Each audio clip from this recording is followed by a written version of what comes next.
السلام علیکم ورحمۃ اللہ وبرکاتہ۔ کیسی طبیعت ہے، کیا حال چال ہیں، کیسے روزے جا رہے ہیں؟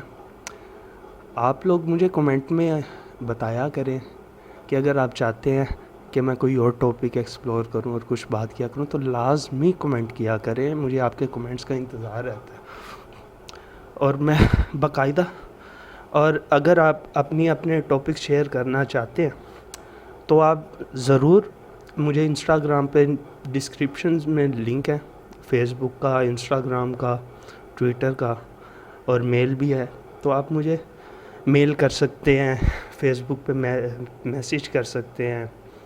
تو آپ لازمی اپنے خیالات کا اظہار کریں اور مجھے بتائیں کہ آپ کو کیا چیز پسند ہے۔ چلیں آج کے ٹاپک پہ آتے ہیں۔ بسم اللہ الرحمن الرحیم۔ ہم کتاب پڑھ رہے تھے النبی الامی، تو ہم پہنچے تھے آپ کی حدیث جعفر پر کی ہم نے ڈسکس کی تھی۔ پھر اس کے بعد جو بات سٹارٹ ہوئی کہ نبی پاک صلی اللہ علیہ وآلہ وسلم کی ذات مبارکہ، آگے جو ٹاپک سٹارٹ ہو رہا ہے اور درود کے حوالے سے بات ہے، تو درود کے حوالے سے بات سٹارٹ کریں گے تو ہمارے پاس یہ والی بک بھی موجود ہے، درود پاک، فضیلت و عظمت درود شریف۔ تو پھر ہم اس کا مطالعہ بھی کریں گے درود شریف کے ٹاپک سے ریلیٹڈ، یعنی ہم اس کی کتاب میں جو ٹاپک ہے ان کو ایکسپلور کریں گے، باقاعدہ ایک دوسرے سے بات چیت کریں گے۔ جی، تو اب پہلے تو نبی پاک صلی اللہ علیہ وآلہ وسلم کی پیدائش، جو کہ 12 ربیع الاول، اکثر لوگ زیادہ تر بات ہوتی ہے 12 ربیع الاول کو آپ کی پیدائش ہوئی، آپ کی ولادت۔ اب یہ لفظ میں نے دو استعمال کیے خود، کہ ایک پیدائش، ایک ولادت، کیونکہ یہ ذات اکرم وہ ذات اکرم ہے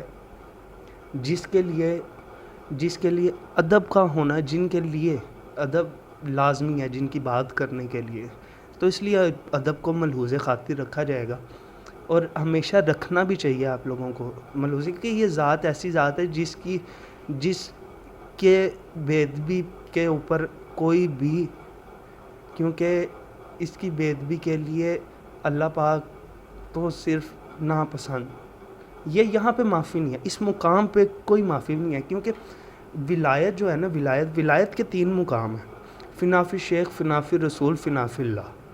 فنافی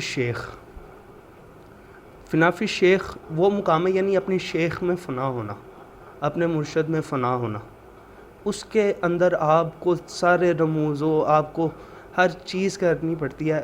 جب انسان اس مقام پہ پہنچتا ہے، اپنے شیخ میں فنا ہوتا ہے، فنا ہونے کے بعد اللہ پاک اس کو دوسرے مقام کی طرف رجوع کرتا ہے، فنافی رسول۔ اس پہ اللہ پاک رکنے نہیں دیتا، کیونکہ یہ ادب کا مقام ہے، کیونکہ دونوں محبوب ہیں۔ اب وہ بندہ بھی محبوب ہے اللہ کے لیے جو اپنے مرشد میں فنا ہو چکا، اور دوسری طرف اس کا محبوب ہے جس کی وجہ سے تخلیق کائنات ہوئی، ہم نے پچھلے ٹاپک میں پڑھ چکے ہیں اس بات کو، جس کے لیے تخلیق کائنات ہوئی، اور اب دونوں محبوب ہے، اس لیے جو شخص فنافی شیخ سے فنافی رسول اللہ پہ آیا ہے، وہ اس کے دوران کوئی غلطی گستاخی نہ کر بیٹھے، اس لیے اللہ پاک اس مقام پہ زیادہ رکنے نہیں دیتا، بس آپ کو زیارت کرواتا، پھر کہتا ہے فنافی اللہ، آجا میرے میں فنا ہو جا، اللہ میں فنا ہو جا، یعنی خود میں فنا کر لیتا ہے، اور بات انسان ولایت کے اس درجے پہ، پھر آگے سے اس کے بھی درائج ہیں۔ پھر فنافی شیخ پہ جو درجے ہیں، کافی درجے، وہ بھی ہمیں بزرگوں نے بتائے، اور باقاعدہ اس کے اوپر بات بھی ہوتی ہے، تو اس کے اوپر پھر کبھی بات کریں گے۔ ابھی جو ٹاپک ہے ہمارا وہ نبی پاک صلی اللہ علیہ وآلہ وسلم کی ذات مبارکہ پہ۔ اب دیکھیں، جب بھی نبی پاک کا نام آتا ہے، ساتھ آتا ہے درود پڑھنا، جب درود پڑھا جائے، جب نام آئے اور درود نہ پڑھا جائے، تو فرشتے اس کے اوپر باقاعدہ کہتے ہیں اللہ تیری بخشش نہ فرمائے. دونوں کندھوں پہ فرشتے کرامن کاتبین دونوں کہتے ہیں کہ اللہ تیری بخشش نہ فرمائے جب نبی پاک صلی اللہ علیہ وسلم کا نام آتا ہے اور ان پر درود نہیں پڑھا جاتا. اور جب پڑھا جاتا ہے دونوں فرشتے کہتے ہیں اللہ تمہاری بخشش فرمائے, باقاعدہ دعا کرتے ہیں. تو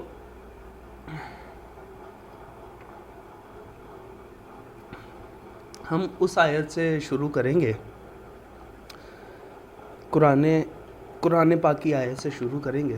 ان اللہ و ملائکتہ یصلون علی النبی یا ایھا الذین آمنوا صلوا علیہ وآلہ وسلموا تسلیما. بے شک اللہ اور اس کے فرشتے درود بھیجتے ہیں اس غیب بتانے والے پر, اے ایمان والو ان پر درود اور خوب سلام بھیجو. اب اس آیت میں جو چیزیں ہیں ہمارے لیے وہ ہیں, سب سے پہلے بے شک اللہ اور اس کے فرشتے درود بھیجتے ہیں. بے شک اللہ اور اس کے فرشتے درود بھیجتے ہیں, یعنی درود پاک وہ وظیفہ ہے جو اللہ خود کرتا ہے. ایسا وظیفہ جو اللہ پاک خود کر رہا ہے. اللہ پاک ہمیں وہ ایک شکوہ سمجھ لے, کیونکہ انسان اپنے اللہ سے شکوہ کر سکتا ہے کیونکہ وہ 70 ماؤں جتنا پیار کرنے والا ہے. ہم اس سے شکوہ کر سکتے ہیں, یہ کہیں پہ بھی نہیں لکھا کہ ہم اس سے شکوہ نہیں کر سکتے.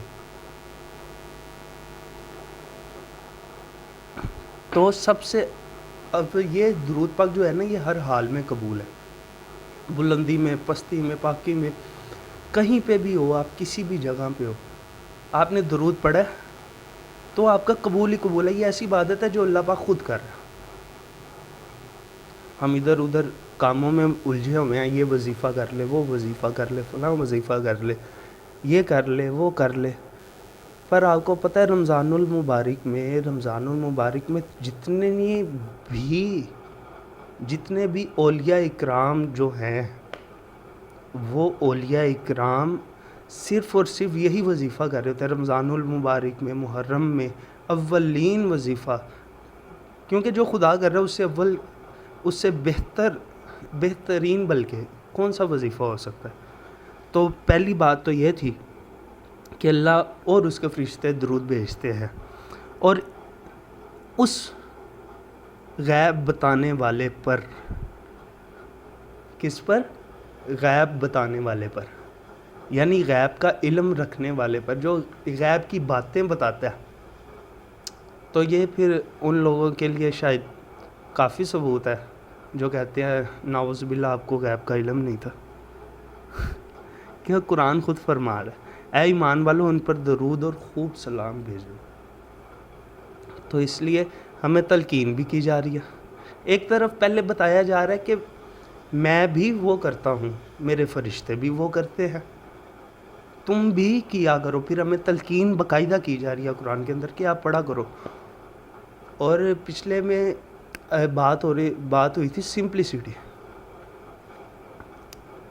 اب اس کے اوپر یہ درود پاک کی فضیلت اس کے اوپر بھی آئیں گے. سمپلسٹی کی بات آخر کیا تھی, چلیں اس سے پہلے نا آپ کو تھوڑا سا یہ درود پاک کی فضیلت آپ کو بتا دیتا ہوں.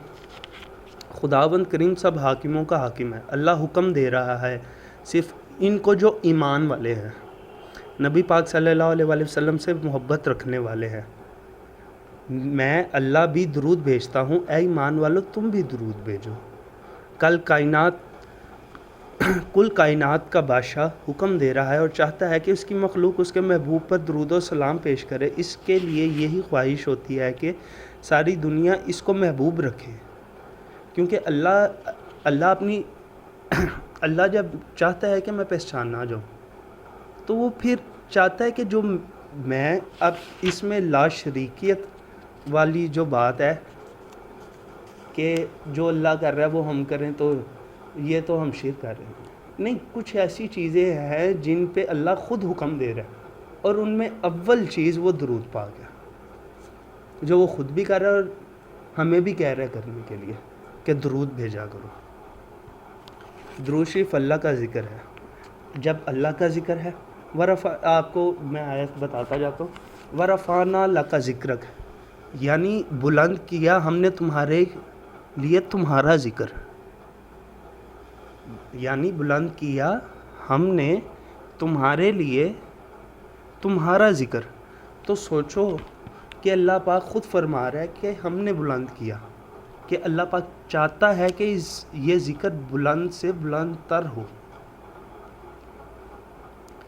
امام علامہ قاضی ایاز اس کی تفسیر میں فرماتے ہیں کہ حق تبارک تعالیٰ نے اپنے حبیب احمد مصطفیٰ محمد مصطفیٰ صلی اللہ علیہ وآلہ وسلم سے ارشاد فرمایا ہے کہ میں نے تمہیں اپنی یاد میں سے ایک یاد کیا، میں نے تمہیں اپنی یاد میں سے ایک یاد کیا، جس نے تمہارا ذکر کیا اس نے میرا ذکر کیا. اس کا صاف اور آسان مطلب یہ ہے کہ جس نے حضور اکرم صلی اللہ علیہ وآلہ وسلم پر درود و سلام پڑھا تو اس نے تحقیقاً اللہ تعالیٰ کا ذکر کیا، نہ فقط ذکر بلکہ عالی شان ذکر کیا. تو اب اللہ کا ذکر، اس کے اوپر مجھے ایک بات یاد آ گئی حضرت بابا فرید گنج شکر رحمۃ اللہ علیہ کی.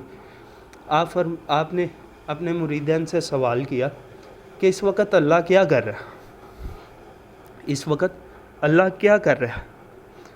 تو مریدوں کو سمجھ نہیں ہونے سرکار پتہ نہیں، آپ بتائیں، آپ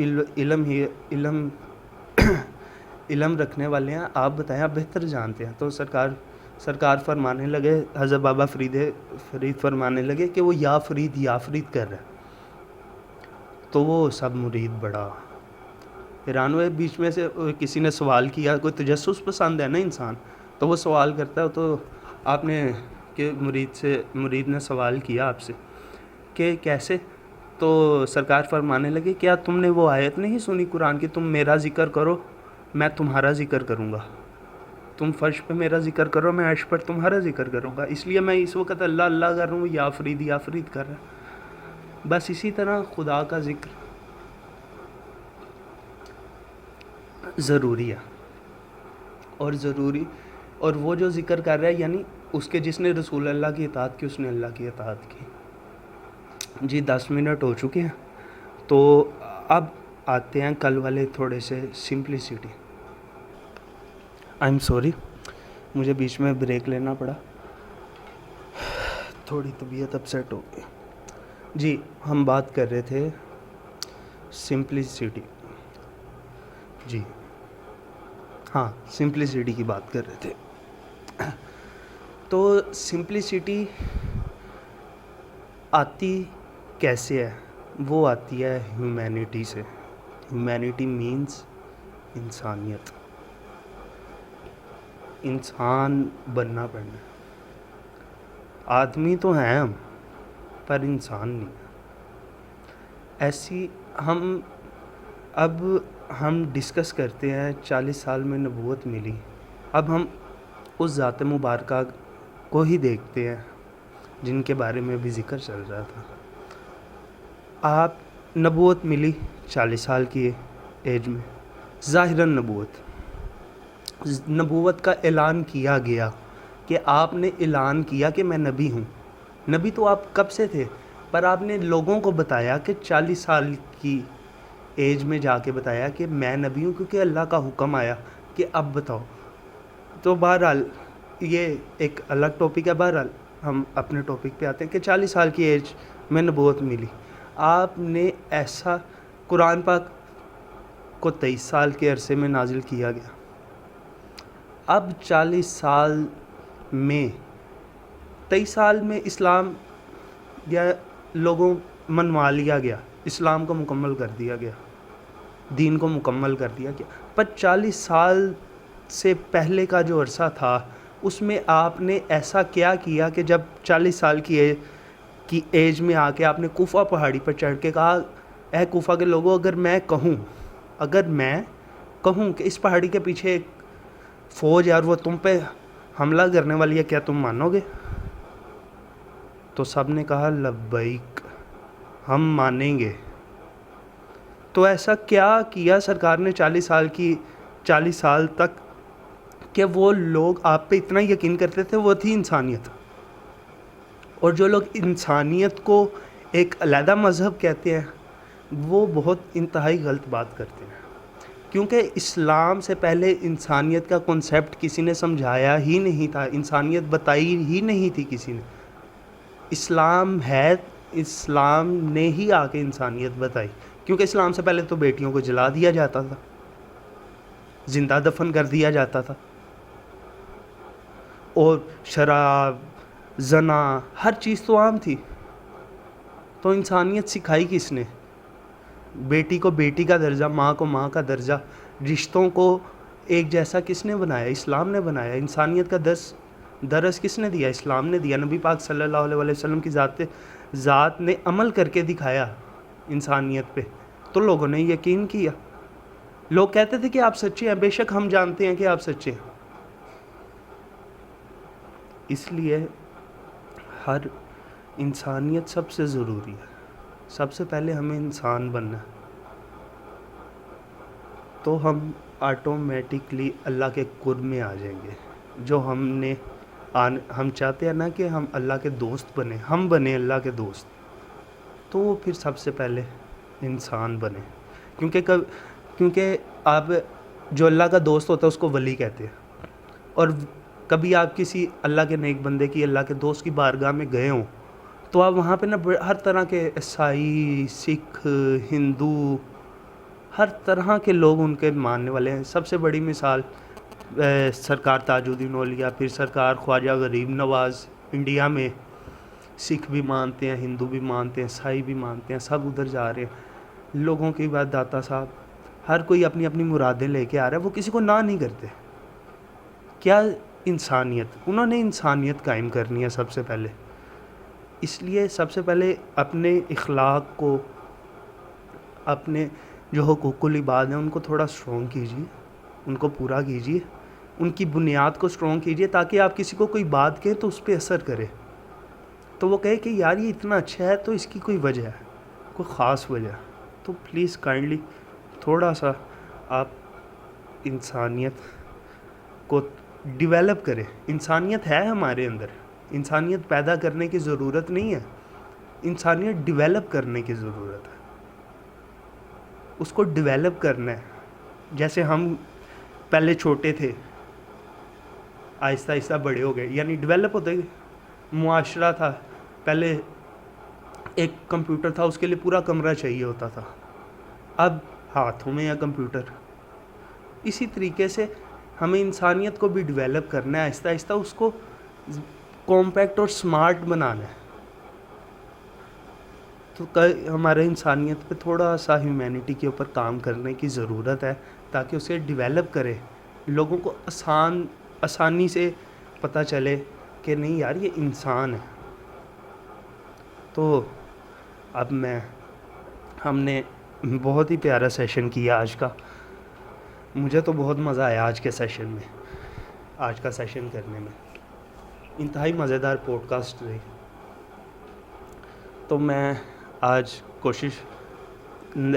درود و سلام کی بات ہو رہی تھی، تو میں جانے سے پہلے ایک سلام کا شعر آپ کی نظر کروں گا، اگر آپ کو پسند آئے تو ضرور بتائیے گا، میں آگے بھی پھر اس طرح کنٹینیو کروں گا۔ مصطفیٰ جان رحمت پہ لاکھوں سلام، شمع بز میں ہدایت پہ لاکھوں سلام، ہم غریبوں کے آقا پہ بے حد درود، ہم غریبوں کے آقا پہ بے حد درود، ہم فقیروں کی ثروت پہ لاکھوں سلام، شمع بز میں ہدایت پہ لاکھوں سلام. ہم یہاں پر پڑھے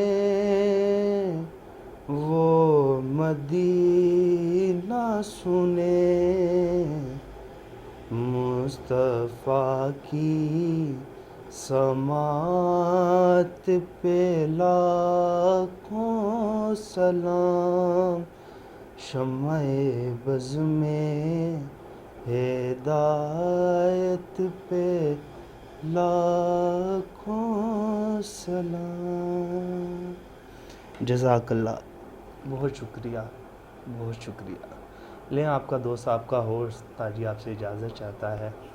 پھر ایسے ہی کسی پوڈ کاسٹ میں ملاقات.